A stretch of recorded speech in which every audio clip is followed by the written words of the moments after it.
마음을 모아서 하나님을 예배하도록 하겠습니다. 오라 우리가 여호와께 노래하며 우리의 구원의 반석을 향하여 즐거이 외치자. 우리가 감사함으로 그 앞에 나아가며 시를 지어 즐거이 그를 노래하자. 여호와는 크신 하나님이시여 모든 신들보다 크신 왕이시기 때문이로다. 구원받은 백성이 드리는 예배를 받으신 하나님, 지난 한 주간 세상에 흩어져서 살아가던 저희를 주님의 품으로 불러주시고 평안과 안식과 기쁨을 누리며 예배하게 하시니 감사합니다. 분주하고 고단하던 세상의 일을 뒤로하고 우리의 몸과 마음을 온전히 들여서 삼위일체 하나님께만 집중하여 예배하기를 원합니다. 우리 예배 중에 임하시는 하나님을 보게 하시고 귀를 열어 주님의 말씀을 듣게 하여 주옵소서. 예수님의 이름으로 기원하옵나이다. 아멘.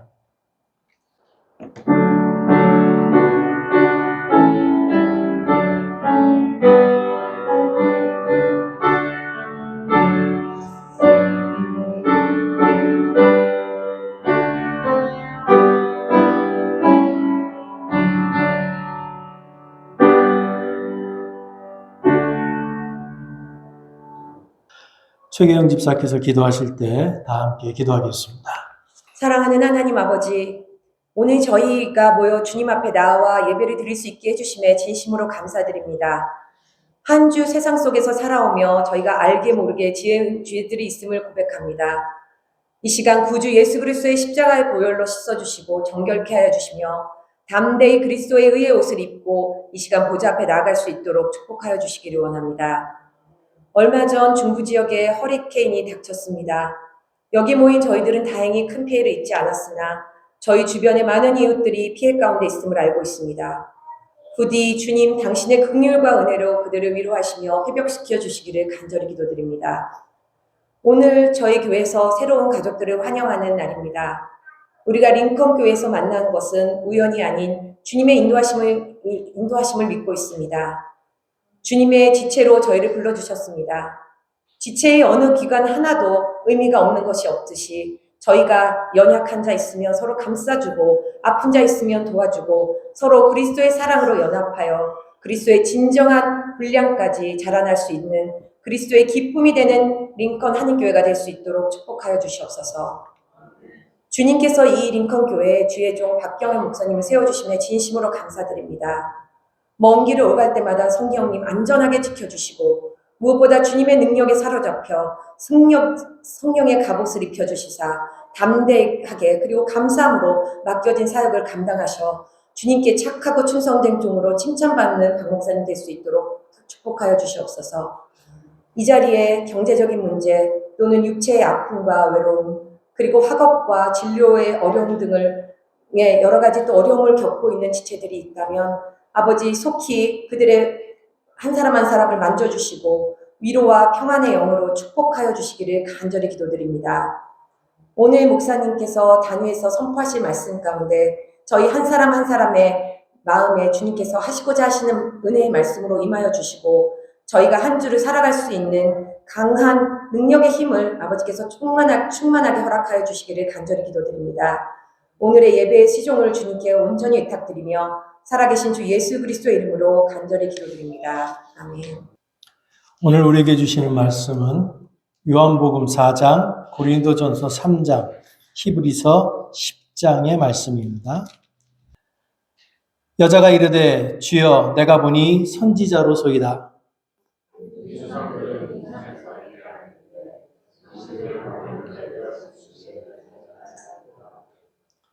예수께서 이르시되 여자여 내 말을 믿으라. 이 산에서도 말고 예루살렘에서도 말고 너희가 아버지께 예배할 때가 이르리라.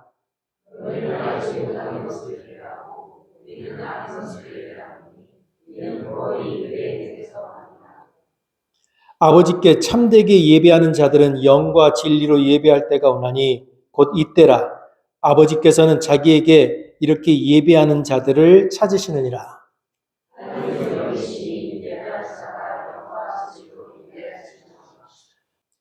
너희가 하나님의 성전인 것과 하나님의 성령이 너희 안에 계시는 것을 알지 못하느냐?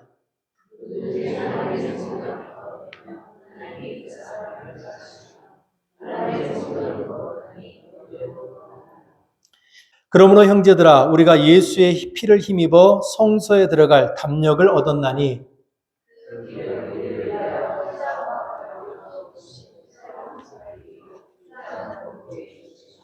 아멘. 송인규 교수라는 분이 그 예배당 중심의 예배를 탈피하라라고 하는 책을 쓰셨어요. 근데 그 책에서 그분이 이렇게 말합니다. 현대 사회를 특징하는 현상의 하나는 과잉이거나 결핍이다. 교회도 이런 사회 현상의 범주를 벗어나지 못하고 있다. 홍수가 나면 마실 물이 없다라고 말하는 것처럼 교회는 참 많은데 가고 싶은 교회가 별로 없는 게 현실입니다. 그러니까 우리는 교회 과잉 시대를 살면서 교회의 결핍을 경험하고 있는 겁니다. 교회가 많은데, 우리 주변에 교회가 그렇게 많은데도 불구하고 우리가 가고 싶은 교회를 발견하는 게 쉽지 않은 이유가 왜일까?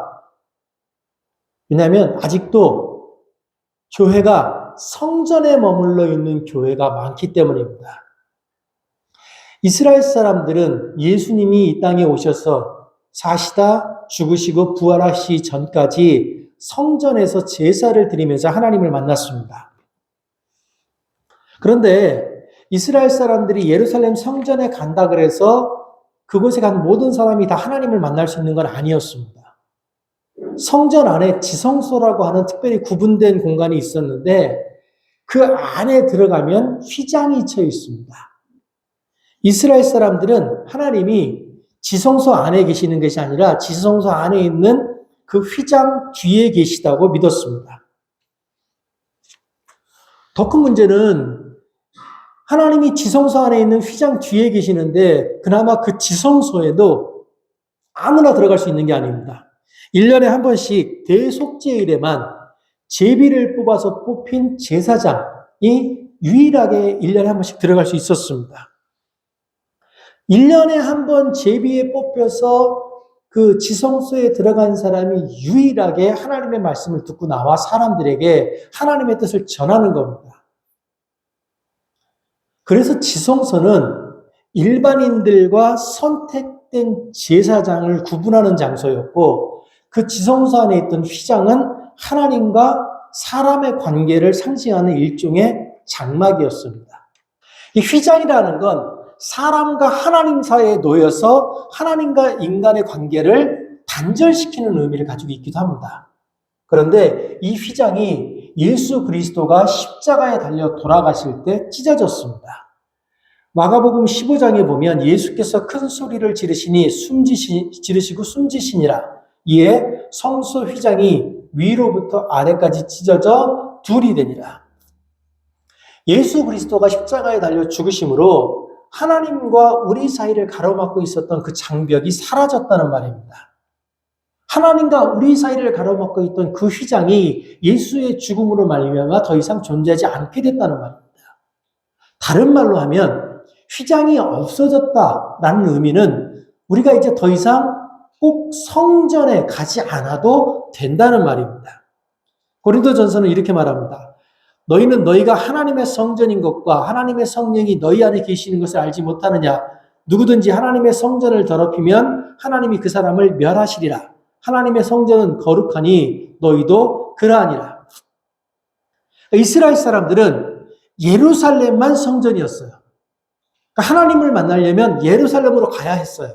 그런데 예수께서 죽으신 후 부활하신 다음에 바울이 뭐라고 하냐면 이제 너희 한 사람 한 사람이 성전이다라는 겁니다. 이제 너희 한 사람 한 사람의 마음속에 하나님이 함께 계시다 그 말을 하는 겁니다. 그러면서 뭐라 그러냐면 너희가 하나님의 성전이니 하나님이 거룩하신 것처럼 너희도 거룩해라. 지금 여기서 예배드리는 우리 한 사람 한 사람이 하나님의 거룩한 성전입니다. 그러니 하나님의 성전인 우리는 거룩하게 우리의 삶을 가꾸어 가야 합니다. 근데 우리 현실이 어떻습니까? 초대교회 때 그렇게 많은 은혜와 은사를 받았다고 하는 고린도 교회에는요, 그 많은 은사와 은혜에도 불구하고 수많은 문제들이 있었습니다. 바울파, 아볼로파, 그리스도파, 십자가가 뭐냐에 대해서 서로 통일되지 않은 신앙을 가지고 있어서 교회 안에 아주 혼란한 신학이 존재했었고, 또 성령님이 임하신다는 게 뭐냐에 대해서 막 자기들 마음대로 해석하고 자기들의 기분 좋은 대로 행하는 것이 마치 성령이 임하신 것처럼 교회를 시끄러워하게 됐습니다. 그렇게 막 하나님에 대해서 신학을 가지고, 없는 신학을 가지고 성령에 대해서 오해를 하다 보니까 교회가 하나님의 이름으로 모여서 은혜를 나눈다고 하면서 성적으로 아주 심각하게 타락한 교회였습니다. 성적으로 타락하고 도덕적으로 굉장히 태만하고 우상을 섬기는 그런 교회였습니다. 재물로 인한 문제도 심각했고 우상을 섬기기도 했습니다. 그러니까 이게 교회인지 일반 불순한 사회 집단인지 구분할 수 없을 정도로 고린도 교회가 시끄러웠다는 겁니다. 고린도 교회만 그랬던 게 아닙니다. 오늘날 우리도 마찬가지로 예수를 그리스도라고 고백하지만 그럼에도 불구하고 우리 삶에 우리 교회에 많은 문제들이 있습니다. 우리는 교회 나오면서 내가 기도하면 하나님께서 내 삶의 문제를 깔끔하게 해결해 주실 것이다 라고 기대하고 믿습니다. 그런데 우리 기대와 달리 하나님은 우리 삶에 있는 문제를 깔끔하게 해결해 주시지 않습니다. 구소련의 영화 감독이었던 안드레이 타르코프스키라고 하는 분이 있습니다. 하늘을 어깨로 떠받치고 있는 아틀라스의 위대함이 그토록 오래 하늘을 지고 있다는데, 그토록 하늘을 오랫동안 지고 있다는 데 있는 것이 아니다. 그가 위대한 것은 매 순간 포기하지 않고 피곤에 지쳤을 때조차 자신이 하고 있는 일에 대해 환멸에 빠지지 않았다는 데 있다라고 말합니다. 우리의 믿음도 마찬가지입니다. 우리가 예수를 그리스도라고 고백하는 순간 우리 삶은 더 복잡하고 힘든 상황 가운데로 던져집니다. 우리가 예수 그리스도의 제자가 되겠다라고 결단하는 순간 우리 삶에는 그전에는 겪지 않아도 됐던 투쟁이 나타나기 시작합니다. 왜냐하면 예수를 믿겠다라고 고백하는 건 구원의 완성을 의미하는 것이 아니고 구원의 시작을 의미하기 때문입니다. 에드와르트 투르나이젠이라고 하는 분이 도르토프스키 지옥으로 추락하는 이들을 위한 신학이라고 하는 책을 썼는데 이 책에서 이런 말을 합니다. 믿음의 소망은 인간의 이성과 실천에 대한 모든 희망과 믿음이 사라진 후에도, 아니 그 후에만 마침내 주어지는 하나님으로부터의 구원에 대한 희망이다. 그래서 그는 이렇게 말합니다. 급진적인 한계가 드러나는 그곳에서만 인간적인 것에 대한 절대적인 비판 속에서 프로메테우스적 욕망이 완전히 제압됩니다. 키르케고르는 이렇게 말했어요. 모든 소망이 끊어지고 모든 희망이 사라진 인간의 궁지가 가장 높은 것이다. 그래서 그는 이것이냐 저것이냐 2부에서 이런 말을 합니다. 절망하라. 그러면 그대 속에 깃들인 경솔한 마음이 그대로 하여금 요동치는 정신처럼 그리고 망령처럼 그대를 이미 상실된 세계의 폐해 속에서 헤매이고 하는 일이 다시는 없을 것이다. 키르케고르가 공포와 전율이라는 책에서도 이런 말을 합니다. 이성적, 도덕적 요청을 따르지 못하는 나약한 우리가 도달하게 되는 죄의식과 자기 부정을 무한한 자기 체념이라고 불렀어요. 그러니까 이 신앙에 대해서, 믿음에 대해서 고민을 많이 했던 사람들이 계속해서 반복해서 하는 말이 뭐냐면 믿음의 시작, 하나님을 믿는 믿음의 시작은 우리 스스로에 대한 체념에서부터 시작된다는 겁니다. 그리고 그것이 오직 그것만이 인간이 종교적 단계에 이르러 구원을 받게 되는 마지막 단계라고 규정했다는 겁니다. 근데 이제 성전 신학에 머물러 있는 분들은 제가 지금 말씀드리는 이런 신앙에 대해서 잘 동의하지 못해요. 왜냐하면 하나님을 믿는 자들은 성전에 모여서 하나님을 예배해야 된다. 제가 지금 말하는 건 교회당 안에만 들어와야 하나님이 계시다라고 믿는 사람들은 하나님께서는 절대 실패하는 분이 아니라고 믿기 때문에 그렇습니다. 우리가 믿는 하나님은 우리의 삶을 풍요롭게 하는 분이지, 우리가 믿는 하나님은 우리를 건강하게 만들어주시고 우리 가정 가운데 행복을 주시는 분이지, 우리 가정 가운데 있는 아픔을 외면하는 분이 아니라고 믿기 때문에 제가 드리는 이런 말, 자기 좌절에 관한 것에 대해서 동의하지 못한다는 거예요. 그러니까 성전신앙에 머물러 있는 분들은 만약에 자기 삶에 아픔이 있어요. 내가 건강이 좋지 않거나 내 가족이 건강이 좋지 않거나 우리 집안이, 우리 가정이 재물이 적거나 돈이 없어서 늘 이렇게 고생하거나 부부관계가 좋지 않거나 자녀와의 관계가 좋지 않거나 또는 내가 직장에서 사람들과 문제가 있거나 이러면 어떻게 해석을 하냐면 내가 기도를 덜 했고 내가 성경을 덜 읽었고 내가 교회 나가서 예배를 덜 드렸기 때문에 이런 벌을 받는다고 느낀다는 거예요. 그러니까 그런 분들은 자기 삶에 문제가 있으면 자꾸 더 교회로 나오려고 그래요. 교회 나와서 금식하고 교회 나와서 기도하고 교회 나와서 기도회도 하고 막 성경도 보고 교회 나와서 봉사도 더 하고. 근데 그 의도가 뭐냐면 내가 그런 것을 함으로써 하나님께서 내 삶에 있는 문제들을 해결해 주십시오라고 하는 지금 거래를 하고 있는 거예요.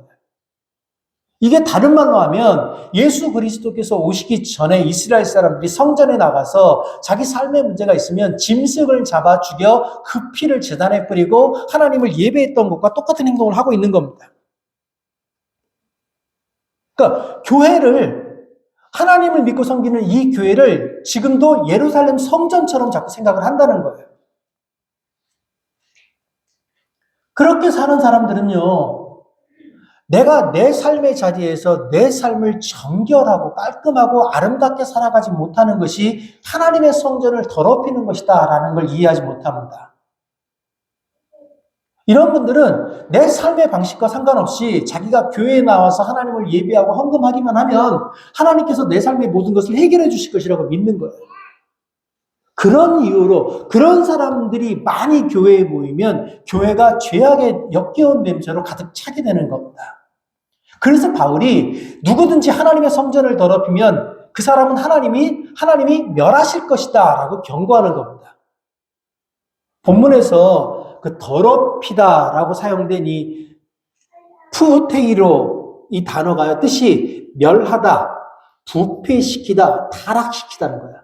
그러니까 하나님의 성전을 더럽히다라고 우리는 번역을 했지만 원어대로 하면 하나님의 성전을 부패시키다. 하나님의 성전을 타락시키다라고 얘기하는 거예요. 그러니까 우리는 내가 교회에 나와서 하나님을 예배하면 모든 것이 괜찮아라고 생각을 하지만 실제로 하나님의 성경은 우리에게 뭐라고 말하냐면 너희가 너희 삶의 자리에서 하나님의 뜻을 살아내지 못하면 너희는 하나님의 성전을 타락시키고 있는 것이다. 이 성전이란다. 성당에 가면 신부님들을 도와서 신부님이 미사를 집전할 때 신부님들을 도와서 돕는 이제 복사라고 하는 사람들이 있습니다. 복사가 여러 종류가 있어요. 뭐 촛불 복사, 십자가 복사, 무슨 복사, 그래서 복사가 여러 가지 종류가 있는데 저희 교회도 이제 대림절이 되면 우리 하준이가 이렇게 촛불을 저 밖에서부터 이렇게 갖고 들어오지 않습니까? 이제 그런 걸 하죠. 이 촛불이 저 밖에서부터 이렇게 들어오는 이유는 세상에서 우리가 살아갈 때 우리와 함께 하셨던 그 하나님, 그 말씀 되신 하나님, 빛 되신 하나님이 우리가 예배하는 이 공간으로 우리와 함께 오셔서 우리와 함께 이 예배의 공간에 임하신다는 얘기입니다. 그리고 나서 예배가 마칠 때, 이 공예배가 마칠 때 다시 이 안에 있던 불을 끄고 그 촛불을 들고 다시 밖으로 나가죠. 그 얘기는 뭐냐면 공예배 시간에 이 안에서 우리와 함께 하셨던 그 하나님이 이제 우리와 함께 우리 삶의 자리로 나아간다라고 하는 걸 의미하는 겁니다. 제 아내가 목회하는 UMC 교회는 이제 이 촛불을 매주 왔다 갔다 해요. 그런데 지금 교회를 갔더니 남의 교회 욕하는 거라 좀 이상하긴 하지만 어쨌든 지금 교회를 갔더니 이 촛불을 이렇게 왔다 갔다 하는 이 복사를 맡은 아이들이 아내가 교회도 안 갔는데 와갖고 지들이 불을 켜놓는답니다. 그리고 안 보인대요. 그래서 축도를 하고 있는데 중간에 지들이 가서 불 끄고 어디 가버린답니다. 그러니까 걔들은 그냥 불 켜고 불 끄는 게 지들이 임무인 줄 아는 거예요. 그게 뭔지를 모르는 거예요. 그래서 그거를 맡고 있는 아이들을 다 불러다 놓고 너희들이 지금 하고 있는 일이 어떤 일인지에 대해서 가르쳤대요. 그러니까 너희는 단순히 촛불을 켜고 끄는 아이가 아니라 이 예배를 집례하는 목회자다. 그러니까 너희는 예배 시간에 예배 자리를 지켜야 되는 거다. 너희들이 하나님의 말씀을 나르는 사람이다. 목사가 성원 운반 일념이라고 하는 신념을 가지고 설교하는 것처럼 하나님의 말씀을 전하는 자로 사는 것처럼 너희는 하나님의 빛을 전하는 자다. 그랬더니 이 아이들이 갑자기 태도가 달라지더래요. 내가 굉장히 중요한 사람이거든요. 내가 지금 목사만큼이나 이 예배에서 중요한 사역을 하고 있는 사람이거든요. 그리고는 예배에 참석하고 이제 불을 들고 나갔답니다. 참 아름다운 얘기지 않습니까? 목사가 가르쳤는데 그렇게 빨리 반응을 한다는. 근데 문제가 엉뚱한 것에 터졌어요. 교인 중에 한 분이 제 아내를 찾아와가지고 왜 촛불을 들고 밖으로 나가냐고 항의를 하더랍니다. 그래서 왜 그게 네가 항의할 일이냐 그랬더니 교회 안에서 켜졌던 촛불은 성스러운 건데 그 성스러운 촛불이 왜 밖으로 나가냐는 거예요. 저 더러운 세상으로. 왜 교회 안에 있어야 될 거룩한 것이 그 거룩한 불빛이 밖으로 나갔느냐고 그분은 굉장히 심각하게 신학적 문의를 한 거예요. 그래서 아내가 설명을 했답니다. 우리는 교회 안에서만 그리스도인이 아니고 교회 밖에서도 그리스도인입니다. 그러니 하나님의 말씀이 밖으로 나가는 것이 마땅하다. 교회 밖에 있는 사람들이 교회 안에 있으면서 받았던 그 은혜의 불빛을 우리가 교회 밖에서 살아내는 것을 보면서 아, 저것이 은혜 받은 사람의 삶이구나라고 느끼게 해야 되는 것이다. 근데요, 의외로 많은 그리스도인들이 하나님의 은혜가 교회 밖으로 나가는 것을 싫어합니다. 의외로 많은 그리스도인들이 하나님의 은혜를 이 교회당 안에 가둬놓고 자기들만이 복음을 독점하려고 합니다. 의외로 많은 사람들이 자신과 세상 사이에 교회를 세워놓고 세상에서도 주인 노릇하려고 합니다. 그래서 그런 사람들의 믿음은 교회 안에 있을 때만 나타납니다. 그들의 믿음은 그들이 세상에서 자신들의 삶을 살아갈 때는 그늘 속에 숨어 있습니다. 그렇게 살다 보니까 그들은 자신의 삶의 자리에서는 단 한 번도 하나님의 능력을 경험하지 못하는 겁니다. 왜냐하면 그들이 믿는 하나님은 언제나 교회 안에만 머무시기 때문입니다. 사마리아 여인이 예수님께 질문했습니다. 주여, 우리 조상들은 이 산에서 예배하였는데 당신들의 말은 예배할 곳이 예루살렘에 있다 하더이다. 사마리아 여인은요, 예수님께 하나님이 갇혀 계시는 그 예배당이 이곳이냐 아니면 예루살렘이냐라고 묻습니다. 지금 자기 삶의 자리에는 하나님이 없는 거예요. 보기 비참하고 한심한 자기 삶에 하나님이 함께 하실 리가 없다고 믿는 겁니다. 이 여인은 하나님 정도 되시는 분이라면 이 비참한 내 삶이 아니라 크고 아름다운 어떤 다른 곳에 계실 거라고 믿는 겁니다. 그런데 우리 믿음도 이 여인의 믿음과 별반 다르지 않습니다. 우리는 예수님이 말씀하시는 영과 진리로 하나님을 예배한다는 게 뭔지 잘 모릅니다. 우리는 영과 진리로 하나님을 예배한다는 걸 크고 아름다운 성전에서 예배하는 것으로 착각합니다. 우리는 영과 진리로 하나님을 예배한다는 것을 많은 사람들이 모여서 하나님을 예배하는 것으로 착각합니다. 우리는 영과 진리로 하나님을 예배한다는 것을 우리 전통에 매달려서 살아가는 것으로 착각합니다. 우리는 영과 진리로 하나님을 예배한다는 것을 우리의 혈통, 즉 인종 안에 머무시는 하나님으로 착각합니다. 우리는 우리가 가진 별것 아닌 것들에 집착하면서 하나님을 그 별것 아닌 것들 안에 가두어 놓으려고 합니다. 우리는 하나님을 예배당 안에 가두어 놓고 하나님을 믿는다고 말해왔습니다. 그리고 그 결과가 요즘 우리 눈에 보이기 시작합니다. 교회가 세상에 얼마나 많습니까? 얼마나 많은데 그 교회를 채우고 있는 사람들은 점점 사라져갑니다. 결국 교회들이 그 많은 돈을 들여서 그 피아와 같은 교인들의 돈을 들여서 건물을 지어놓고 더 이상 유지할 수 없으니 이제 사람들에게 그 교회를 팔기 시작합니다. 개인의 돈으로 교회를 산 사람들은 교회를 성전이라고 믿는 사람들을 비웃기라도 하듯이 그 교회 건물을 사서 그곳에 술집을 차리고 카페를 내기도 합니다. 놀라운 건요, 교회가 변하여 술집이 되니 비었던 교회당 안에 사람들이 차고 넘치기 시작합니다. 제가 한번 말씀드렸지만 피츠버그에 가면 아주 크고 아름다운 교회가 변하여 술집이 된 곳이 있습니다. 그 술집은요, 자리에 따라서 술값이 달라요. 똑같은 술이라도. 가장 비싼 자리가 강대상이 있던 자리입니다. 그 다음 비싼 자리가 찬양대가 찬양하던 자리예요. 가장 싼 자리가 가장 뒷자리입니다.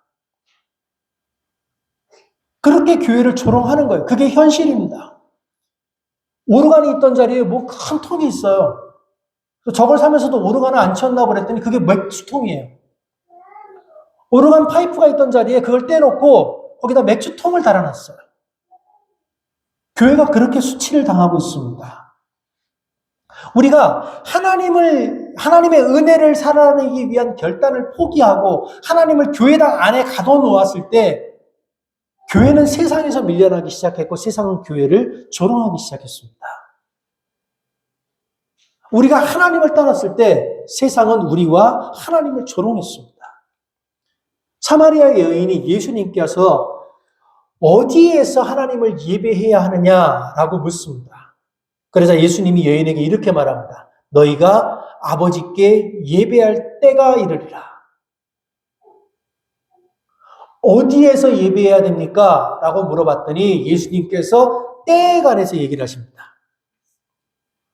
예배 장소에 집착하는 우리에게 너희가 내 앞에 보이러 오니 이것을 누가 너희에게 요구하였느냐? 내 마당만 밟을 뿐이니라.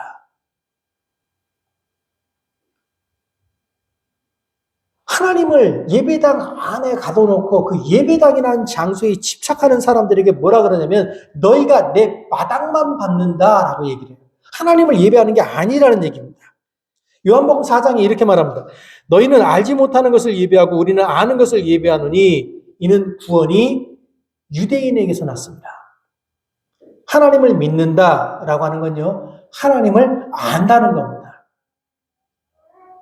하나님을 믿는 사람은 하나님을 아는 건데 하나님을 안다는 게 뭐냐면 하나님의 마음을 안다는 거예요.